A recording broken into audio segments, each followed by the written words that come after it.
जय हिंद साथियों, आज के इस क्लास में आप सभी का बहुत बहुत स्वागत है। तो साथियों, बिहार पुलिस सिपाही की नई भर्ती 2025 के लिए आज आपका जीके जीएस और हिंदी व्याकरण का प्रैक्टिस सेट नंबर 38 चलेगा। और साथियों, इससे पहले जो भी प्रैक्टिस सेट आपका छूटा हुआ है इसके लिए अलग से प्लेलिस्ट बना हुआ है। आप लोग चैनल के प्लेलिस्ट में जाकर उन सभी वीडियो को देख सकते हैं। तो चलिए साथियों, रात के 8 बज चुके हैं, फटाफट से आप लोग लाइव चैट के साथ जुड़ जाइए। तो चलिए, आज का पहला क्वेश्चन देखिए। इनमें से कौन सा शब्द तिमिर का विलोम है? अंधकार, किरण, उजाला या फिर डी प्रकाश। बहुत ही शानदार क्वेश्चन है। हिंदी व्याकरण के बाद फिर आपका जीके जीएस भी होगा, इसलिए पूरा क्लास को लास्ट तक देखिए। और जो भी साथी चैनल पर पहली बार आए हैं, आप लोग क्लास टाइमिंग को नोट कीजिए। साइंस के लिए आपको शाम 7:30 बजे और मिक्स प्रैक्टिस सेट का क्लास आपको डेली रात 8 बजे दिया जाता है।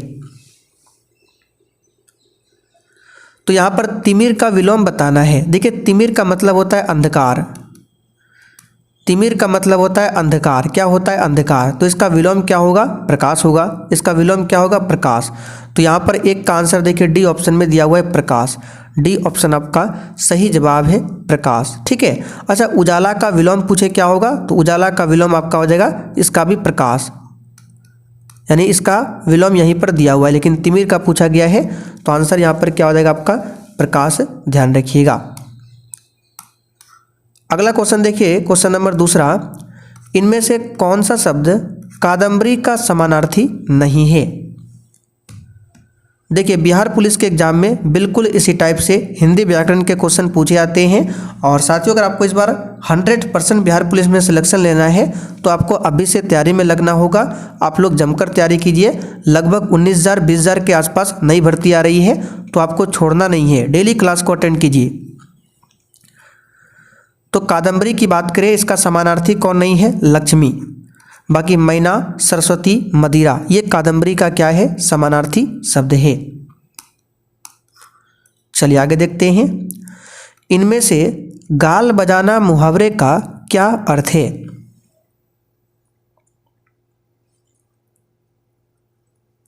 तो साथियों, गाल बजाना मुहावरे का अर्थ होता है डींग हाँकना। यहाँ पर बी वाला ऑप्शन आपका सही जवाब है। सिंपल क्वेश्चन है। इनमें से कौन सा शब्द उपसर्ग रहित है? यानी कि इनमें से कौन सा शब्द है जिसमें उपसर्ग नहीं है? अच्छा, उपसर्ग क्या होता है? जो किसी शब्द के आगे लगता है। जैसे कि अत्यधिक की बात करें, अगर इसका संधि विच्छेद करते हैं तो इसका होता है अति जोड़ अधिक। ठीक है, यानी कि अत्यधिक में अति उपसर्ग लगा हुआ है। उसी प्रकार विदेश की बात करें, इसमें आपका वि उपसर्ग लगा है। सुयोग में आपका सु उपसर्ग लगा है। जबकि सुरेश की बात करें, इसमें हम ये नहीं कह सकते कि इसमें सु उपसर्ग लगा है। सुरेश में कोई भी उपसर्ग नहीं लगा है। कुछ ऐसे भी शब्द होते हैं जो बिना उपसर्ग वाला होता है, तो आपको याद रखना होगा। जैसे कि सुरेश। अब बोलेंगे महेश, इसमें भी कोई उपसर्ग नहीं है। नरेश, इसमें भी कोई उपसर्ग नहीं है, क्योंकि ये किसी का क्या है? नाम है। ठीक है, तो डी ऑप्शन आपका सही जवाब है, सुरेश। ये उपसर्ग रहित है। इनमें से किस शब्द की वर्तनी शुद्ध है? यानी कि स्वर्गीय बताना है, सही रूप में कौन सा लिखा गया है? आंसर है डी ऑप्शन। इस प्रकार से स्वर्गीय लिखा जाता है। चलिए आगे देखते हैं। नीचे दी गई चारों नदियां केरल की नदियां हैं। ठीक है, इनमें से कौन सी नदी राज्य की सबसे दक्षिणवर्ती नदी है? यानी कि नैयार नदी, पेरियार नदी, कुंपम नदी, चलियार नदी, ये सभी केरल की नदियां हैं। तो इन चारों में से कौन सी नदियां हैं जो कि केरल में सबसे दक्षिणतम पर स्थित है? तो ये है आपका नेरियार नदी। नैयार नदी ये केरल की सबसे दक्षिण नदी है। ऐसे भी आपको ध्यान रखना है। अगर आपसे पूछे केरल की सबसे दक्षिण नदी कौन सी है, तो नैयार नदी है। और ये नदी कहाँ जाकर गिरती है? तो अरब सागर में। अरब सागर में जाकर ये नदी गिरती है। पेरियार नदी कहाँ पर है? तो ये भी आपका केरल में है। और केरल में भी आपका है पेरियार अभ्यारण्य। पेरियार नदी है तो इसी के तट पर होगा पेरियार अभ्यारण्य। ठीक है, पेरियार अभ्यारण्य ये कहाँ पर है? केरल में। अगर पूछे साइलेंट वैली कहाँ पर है, तो ये भी कहाँ पर है, केरल में स्थित है, साइलेंट वैली। शांत घाटी पूछे तो इसका मतलब वही साइलेंट वैली का मतलब शांत घाटी कहाँ पर है, केरल में स्थित है। पंजशीर घाटी पूछे तो अफगानिस्तान में है, कल हमने आपको बताया था क्लास में। चलिए, स्वतंत्र भारत के पहले स्वास्थ्य मंत्री कौन थे? बताइए क्वेश्चन 7 के लिए आंसर।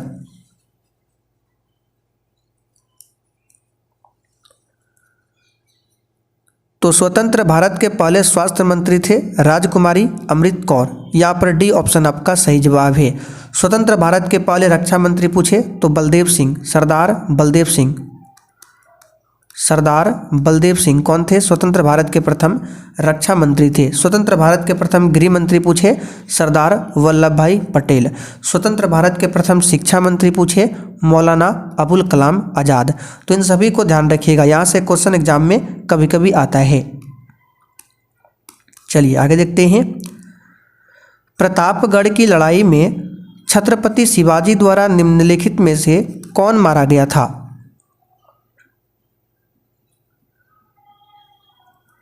देखिए, प्रतापगढ़ का जो युद्ध हुआ था ये हुआ था 10 नवंबर 1659 को, और इस युद्ध में छत्रपति शिवाजी के द्वारा अफजल खान मारा गया था। कौन मारा गया था? अफजल खान मारा गया था। यहाँ पर ए ऑप्शन आपका सही जवाब है। चलिए आगे देखते हैं। कौन सा पर्वत भारत के पूर्वी सीमा पर म्यांमार के साथ स्थित है? तो भारत का मैप में इधर म्यांमार आपका इधर पड़ता है, म्यांमार, ठीक है। तो बोला जा रहा है कि कौन सा पर्वत भारत के पूर्वी सीमा पर म्यांमार के साथ स्थित है? तो ये आपका हो जाएगा पूर्वांचल पर्वत, ठीक है। पूर्वांचल पर्वत या इसी को बोला जाता है पूर्वी पर्वत, ठीक है। ये म्यांमार के साथ भारत की पूर्वी सीमा पर ये हिमालय की क्या है, पर्वत श्रृंखला है। पूर्वांचल पर्वत जो है किस पर्वत की पर्वत श्रृंखला है? तो हिमालय पर्वत श्रृंखला का मतलब ये होता है, इस तरह से रेंज जो होता है ना, मान लीजिए हिमालय पूरा है, अब यहाँ पे आ गया आपका म्यांमार देश, तो ये श्रृंखला आपका कहाँ पे चला गया? म्यांमार में। तो वही पूछा जा रहा है, जो पूर्वांचल आपका पर्वत है ये किस पर्वत का है? तो हिमालय पर्वत का, ठीक है। और क्वेश्चन था कि कौन सा पर्वत भारत के पूर्वी सीमा पर म्यांमार के साथ स्थित है? तो यही है आपका पूर्वांचल पर्वत, या इसी को बोला जाता है पूर्वी पर्वत।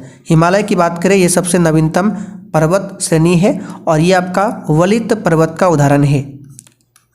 एग्जाम में बनता है कि बताइए कौन सा पर्वत वलित पर्वत का उदाहरण है, तब आपको आंसर करना है हिमालय। भारतीय संविधान के अनुसार राष्ट्रपति अपना त्यागपत्र किसे सौंपता है?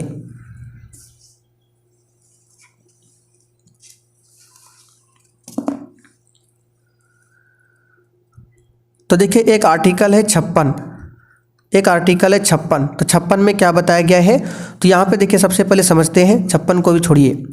बोला गया है कि भारतीय संविधान के अनुसार जो राष्ट्रपति है अपना त्यागपत्र किसे देता है? तो आपको ध्यान रखना है उपराष्ट्रपति को। किसे देता है? उपराष्ट्रपति को देता है। और अगर उपराष्ट्रपति अपना त्यागपत्र देना चाहे तो किसे देगा? तो भारत के राष्ट्रपति को देता है। अब राष्ट्रपति से संबंधित जो भी आर्टिकल एग्जाम में बन सकता है आपको सभी बता देते हैं, ध्यान से सुन लीजिए। अगर पूछे बताइए भारतीय संविधान के कौन से अनुच्छेद में राष्ट्रपति के पद के बारे में बताया गया है? तो अनुच्छेद 52 में, ठीक है। अनुच्छेद 52 में राष्ट्रपति के पद के बारे में बताया गया है। अच्छा, अगर आपसे पूछे कि राष्ट्रपति का जो कार्यकाल है जो कि 5 वर्षों का होता है, ये किस में बताया गया है? आर्टिकल 56 में। किस में बताया गया? आर्टिकल 56 में। राष्ट्रपति जो शपथ लेता है वो उसके बारे में किस आर्टिकल में बताया गया है? आर्टिकल 60 में। आर्टिकल 61 में क्या है? राष्ट्रपति पर महाभियोग की प्रक्रिया है। अच्छा, राष्ट्रपति जो क्षमादान देते हैं उसके बारे में किस आर्टिकल में बताया गया है? तो आर्टिकल नंबर 72 में। इन सारे आर्टिकल को याद रखिएगा। और साथियों, आपकी जानकारी के लिए बता दें, कल से आपका ज्योग्राफी का भी क्लास स्टार्ट हो गया है, जिसमें आज आपका ज्योग्राफी का दूसरा क्लास हुआ है। तो जिन्होंने अभी तक बिहार पुलिस के बैच को ज्वाइन नहीं किया है, आप लोग देर मत कीजिए, अभी भी समय है। अभी ऐसे ऑफर भी चल रहा है, 399 का बैच आपको मात्र 139 में मिल जाएगा। क्लास में क्या क्या मिलेगा? डेली लाइव क्लास का मतलब जिस तरह से यूट्यूब पर मिलता है सेम क्लास आपको वहीं पर मिलेगा।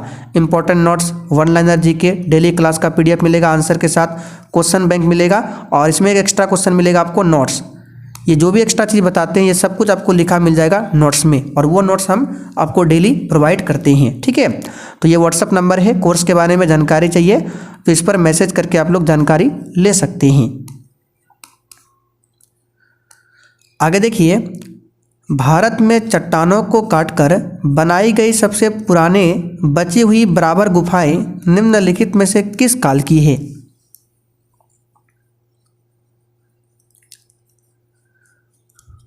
तो आइए सबसे पहले समझते हैं बराबर की गुफाएं ये कहाँ पर है। तो ये बिहार में है। बराबर की गुफाएं कहाँ पर है? तो ये आपका बिहार में है। बिहार में कहाँ पर? जहानाबाद में।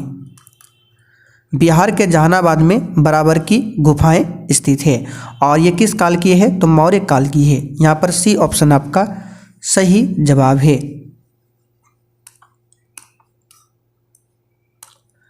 आगे देखिए, विधानसभा का सदस्य बनने के लिए न्यूनतम कितनी आयु होना आवश्यक है?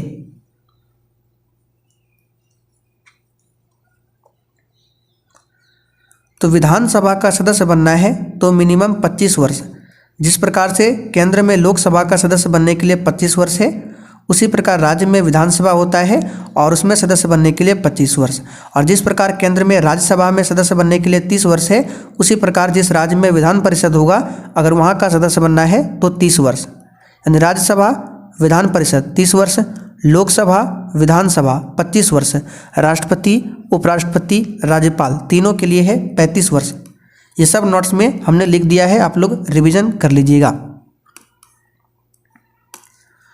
भारतीय संविधान के अनुच्छेद 123 इसके तहत अध्यादेशों को जारी करने की शक्ति निम्नलिखित में से किसके पास है? और साथियों, जिस प्रकार से आपका ज्योग्राफी का क्लास स्टार्ट हुआ है उसी प्रकार आपका हिस्ट्री, पॉलिटी का भी क्लास स्टार्ट हो जाएगा। तो 123 में राष्ट्रपति के पास अध्यादेश जारी करने की शक्ति है, ये आप सभी जानते हैं। और इसका उल्टा 213 में किसके पास है? राज्यपाल। दोनों ध्यान रखिएगा, 123 के तहत राष्ट्रपति अध्यादेश जारी कर सकता है और 213 के तहत राज्यपाल अध्यादेश को जारी करता है। चलिए आगे देखिए, बुग्याल हिमालय की ढलानों में ऊंचाई वाले घास के मैदान और चारागाह है। तो आपको ध्यान रखना है बुग्याल क्या है। बुग्याल जो है हिमालय का जो ढलान होता है, इस तरह से हिमालय है पूरा, तो ये ढलान जो होता है तो यहीं पर एक प्रकार का घास उगता है और उस घास के मैदान को कहा जाता है बुग्याल। क्या बोला जाता है? बुग्याल। तो ये जो बुग्याल घास का मैदान है यह अधिकतर किस राज्य में पाया जाता है? तो जैसे कि हिमालय की जो श्रेणी है वो अलग अलग राज्यों से गुजरता है, तो कौन सा श्रेणी कौन से राज्य में है वो देखना पड़ेगा। तो उसी में से एक प्रॉपर पूछा गया है कि बुग्याल जो घास की ढलान है ये किस राज्य में पड़ता है। तो इसका आंसर आप लोग याद रखिएगा, बहुत ही ज़्यादा इंपॉर्टेंट क्वेश्चन है। इसका आंसर क्या हो जाएगा बताइए? देखिए, तमिलनाडु तो वैसे भी नहीं होगा क्योंकि तमिलनाडु नीचे साइड में है और हिमालय अपना कहाँ है? ऊपर है। ठीक है, बिहार के साइड में, तो तमिलनाडु तो नहीं होगा। अब यहाँ पर आपका बचा सिक्किम, ये भी नहीं होगा, ना असम होगा, बचा आपका उत्तराखंड। डी ऑप्शन आपका सही जवाब है। उत्तराखंड की राजधानी देहरादून है और यहीं पर है आपका फूलों की घाटी। निम्नलिखित में से किस राजा के शासन काल के दौरान चीनी यात्री ह्वेनसांग भारत आया था?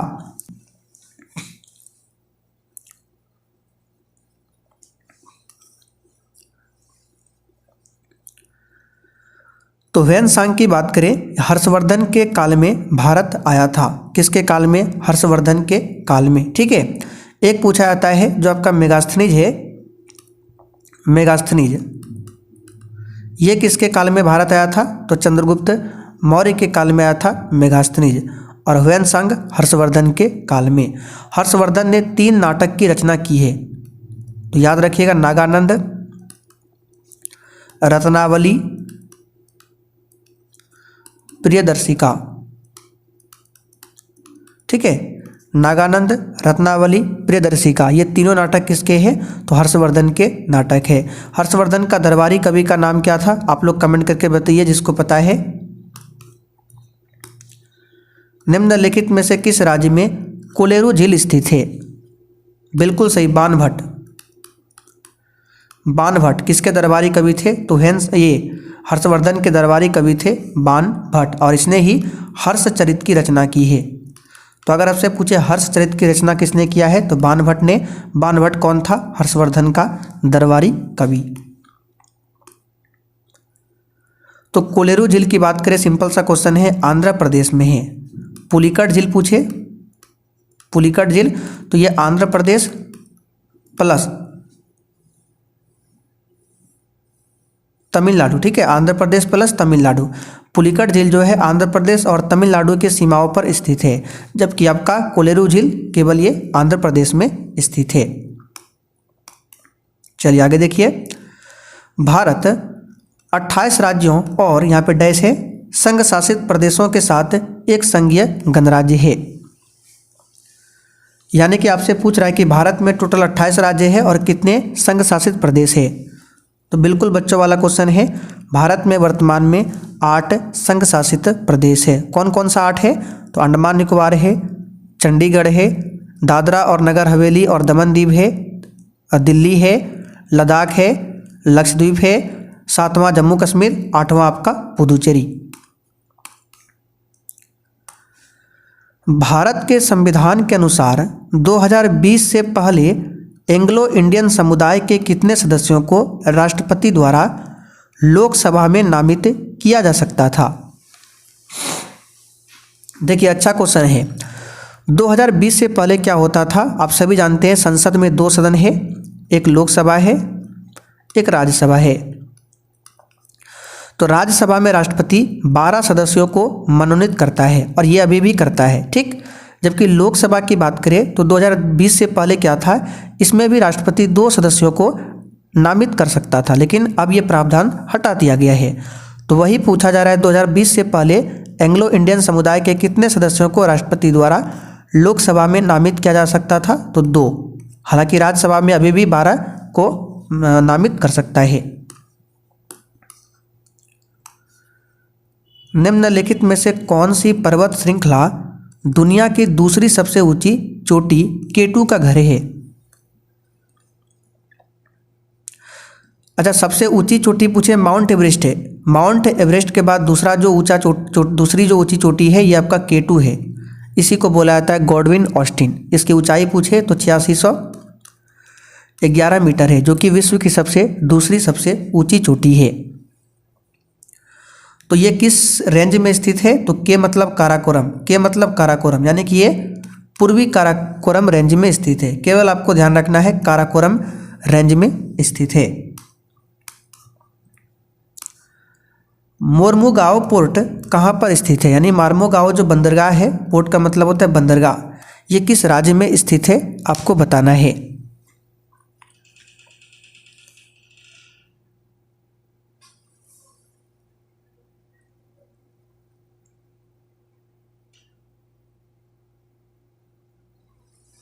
तो देखिए भारत का नीचे साइड का मैप हो गया। तो यहाँ पर आपका गुजरात, फिर महाराष्ट्र, फिर आता है गोवा।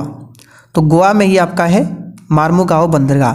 अच्छा, गोवा जो है सबसे बाद में पुर्तगालियों से आज़ाद हुआ था। भारत तो 1947 में आज़ाद हो गया था, लेकिन भारत अभी गोवा जो है ये क्या था, ये फिर भी गुलाम था।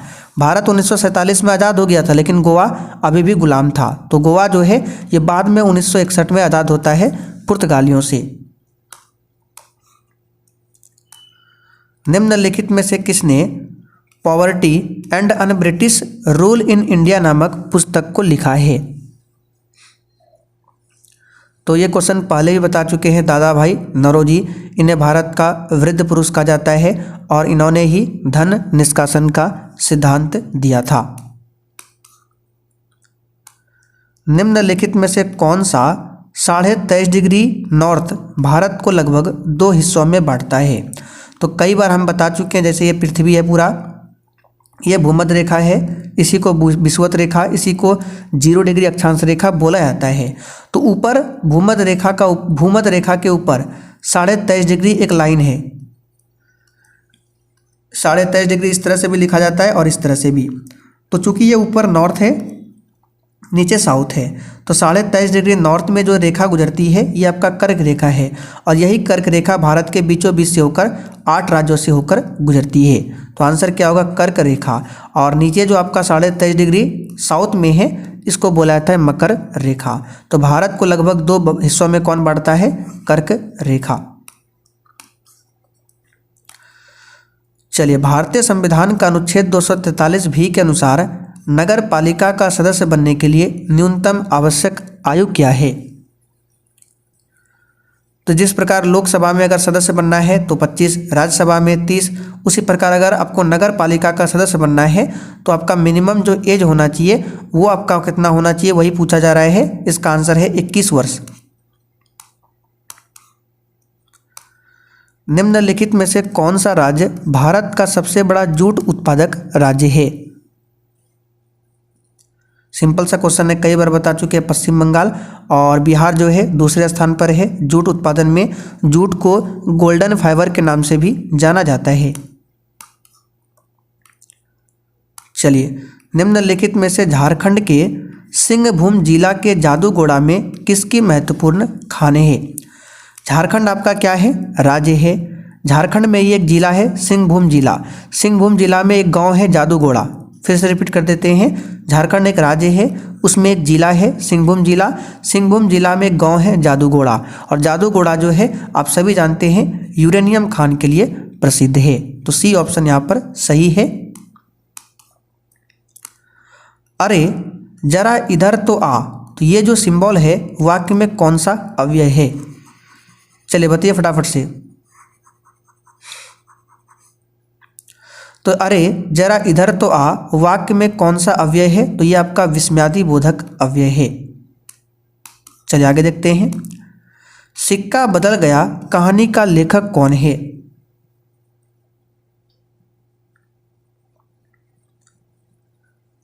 तो हिंदी साहित्य का क्वेश्चन है। आंसर इसका हो जाएगा मन्नू। क्या हो जाएगा इसका आंसर? 27 के लिए आंसर आपका हो जाएगा ऑप्शन बी वाला, कृष्णा सोबती। कौन है? कृष्णा सोबती। सर्वप्रथम किसने संविधान निर्माण हेतु वयस्क मताधिकार की बात कही थी? आंसर है पंडित जवाहरलाल नेहरू।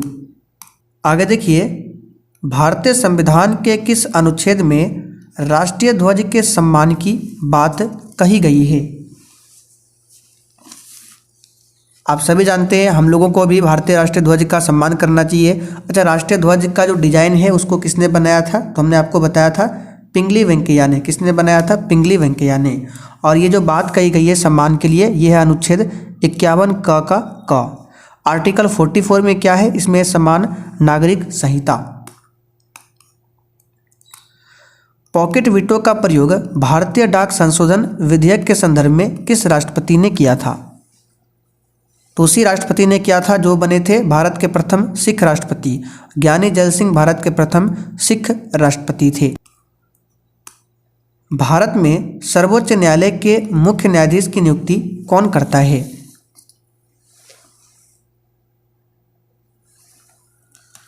तो सर्वोच्च न्यायालय यानी कि सुप्रीम कोर्ट के बारे में आर्टिकल नंबर 124 में बताया गया है। और हाई कोर्ट की बात करें इसके बारे में आर्टिकल 214 में बताया गया है हाई कोर्ट के बारे में। तो सर्वोच्च न्यायालय यानी सुप्रीम कोर्ट का जो मुख्य न्यायाधीश है वर्तमान में कौन है? संजीव खन्ना। तो इनकी नियुक्ति कौन करता है? भारत के राष्ट्रपति। चलिए आगे देखते हैं। आधुनिक युग में प्रत्यक्ष लोकतंत्र कहां पर देखने को मिलता है? आंसर है स्विट्जरलैंड। भारत में किस प्रकार का लोकतंत्र है? अप्रत्यक्ष लोकतंत्र है। समवर्ती सूची में रखा जाता है। देखिए 3 सूची है, संघ सूची, उसके बाद राज्य सूची, उसके बाद केंद्र समवर्ती सूची।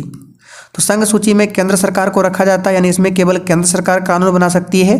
राज्य सरकार में केवल राज्य सरकार, और राज्य सूची में केवल राज्य सरकार, जबकि समवर्ती में दोनों, केंद्र और राज्य दोनों। तो समवर्ती सूची में हो जाएगा केंद्र और राज्य दोनों। और कल हमने आपको बताया था संघ सूची में कितने विषय है? 100 विषय है। राज्य सूची में 61 विषय है। समवर्ती सूची में 52 विषय है। किसी राज्य के नाम एवं सीमा में परिवर्तन करने का अधिकार किसके पास है? तो ये अधिकार केवल संसद के पास है। सी ऑप्शन यहाँ पर सही है। तो चले साथियों, आज के लिए इतना ही। तब तक के लिए जय हिंद।